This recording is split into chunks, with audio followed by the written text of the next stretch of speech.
Okay. Well, that is a beautiful shot down the lane.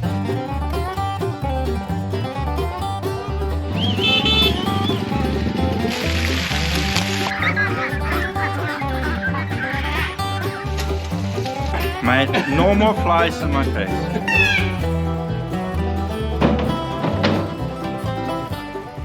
So this morning we're moving our nursery group. So we've been preparing the paddock with the sheep, just essentially to eat down any of the good high quality feed that's in there before the piggies go in there.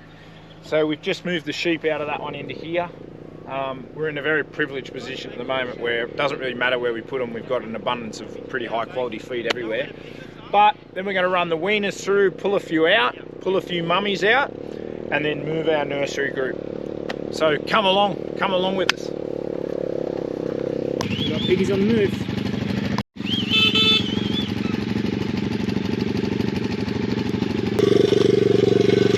Righto, Kat, do you want to go around them? Yeah.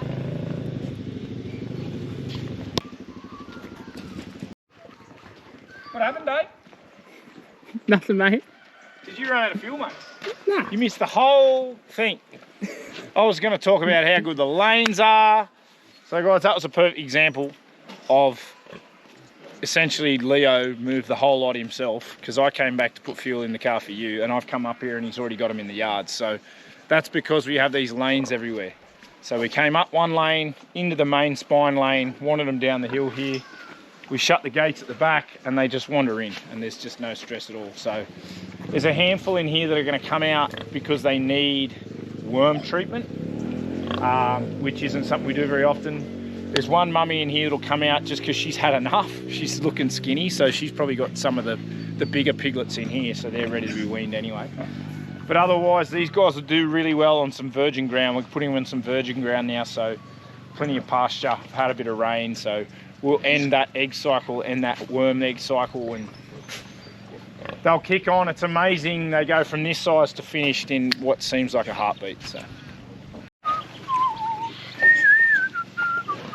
was just saying, Kat, isn't it amazing you've got, say, 95% of the piglets in here look fantastic, and then there's just a handful that have obviously got something, like that one there. That one there. See that skinny one there?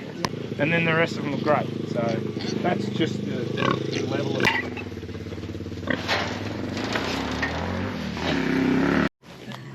Yeah, Leo, give it to me. I thought you were done.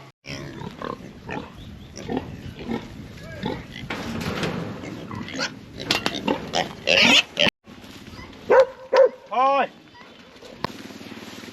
Right. Too easy. Damn peasy. A lot of people, unknown part of Tasman Place Free Range, we've got Crocodile Dundee works for us. That's it. Put it on. Well, mate, Can you wear your Dundee hat and the net? Yeah, it's a lot of effort and a lot of thinking has been going into this. But if you want to enjoy your day at work, Looks like you're going to get married. right? And who wouldn't want to tap that? Right? How you going, girls? So, a couple of things to talk about really. We pulled the nursery group out of where they were. I was trying to disturb a paddock down there, but the season kind of beat me a little bit. It was growing faster than these girls could sort of bang it or bash it down for me. So we started seeing a few get a little bit wormy or whatever in here, so the best thing you can do is move them. So we've moved them into here. You can see the amount of feed in here is just unbelievable. We're very privileged at the moment in the life cycle of our business and the season we're having, that we've just got truckloads of feed everywhere. So as much as it might seem ridiculous to put pigs into a paddock like this, this is one of our south facing, very much less desirable cells that needs to start the process of regeneration. You can see bits and pieces of blackberry and stuff in here, which the girls will help me get rid of. You can see they've already found the shade. We did it early this morning deliberately because we didn't want to do it in the heat of the day. Not that it's going to get super hot here today, but it doesn't have to get real hot to be too hot to be working pigs, to be honest. Anything over about 25 degrees Celsius, and they really heat up quick. So Pigs can't sweat, which I'm sure we all know, so we did it early this morning and they look pretty chill now. They've found the shade. So this is just a cell with, we have a cell where they give birth. You guys have seen the maternity set up with the big shipping containers that have been cut in half. From there, they get moved into a nursery cell. So we do a really slow wean. So we do a 16-week wean, which means they get a long time with mummy. So you can see some of the big ones here. They're just about ready to be pulled off. But there's also some smaller ones in here that have still got a few weeks with mummy. So a lot of people to comment on our videos because Dave and I, we're not exactly filmmakers.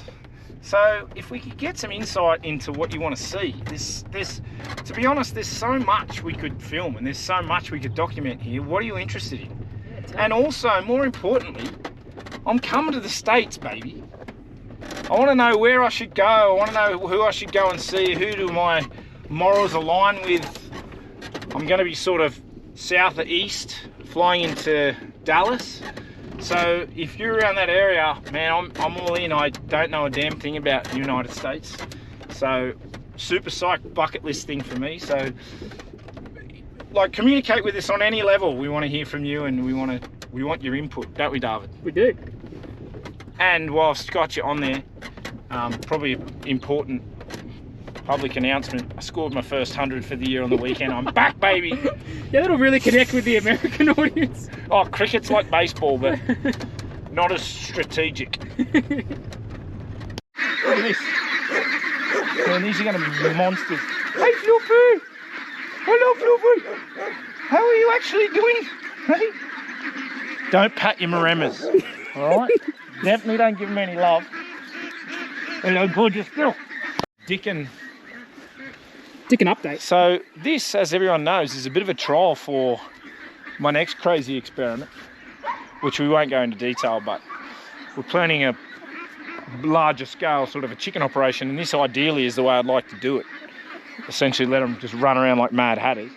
But the chickens, I think you're right, Dave, they're keeping closer proximity to the feed and the water, not as athletic. You can see most of them are, what are we calling this? There's one over there, it might be, say, 15 metres away from everything. Whereas the ducks are happy to sort of, once they get to this age, they'll really kind of wander around. It's all good observation, mate. This shade's really working well for them, isn't it? Yeah, like the silvo pasture's the key. I'd even like thicker woods than this, to be honest. Yeah. I'd like to have a setup where it was difficult to drive through, if that gives you a reference on the sort of trees and sort of silvo pasture I'm talking about. You know, you want to be able to, that's going to be the fine balance between, yes, it's lovely silvo pasture, but can we actually get through it? We need some infrastructure. You know, we've got to fill these bins up and whatever else. Oh, I think these guys have decided they're hungry. It's lunchtime. Oh, there's a chick. There's a dickon. Hey, chicken. He's like, yeah, if you guys are going up, I'll go up. The old red-faced duck. It's sponged, hopefully, in that top section now, and that'll go. Hopefully, it looks like. Hold the camera there. Hopefully, it looks like that. Like that. Very good reversing. Oh, that's how it's. Good direction. Our neighbour's slashing. The question was, what do you think about slashing? I said, slashing's fine. I said, but a slasher doesn't have 4 stomachs. Leo does. Leo does. 4 stomachs and a hand end. My back ends. Dave's a wanker. That is